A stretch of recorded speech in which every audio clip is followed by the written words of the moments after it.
যদি মানুষ তাদের নিজের কথাগুলো খেতে পারত, তাহলে তারা বুঝতে পারত যে এগুলো কতখানি তেতো। মানুষের মুখে বলা কথার একটা আলাদা শক্তি আছে।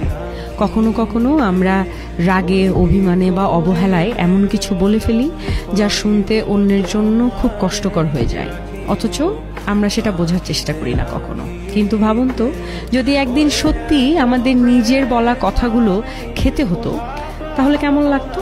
মিষ্টি বা ভদ্রভাবে বলা কথা হয়তো সুস্বাদু লাগতো, কিন্তু কটূক্তি, অপমান বা কষ্ট দেওয়ার মতো কথা হলে সেটা হয়তো একেবারেই স্বাদে তেতো আর গিলতেও কষ্ট হতো।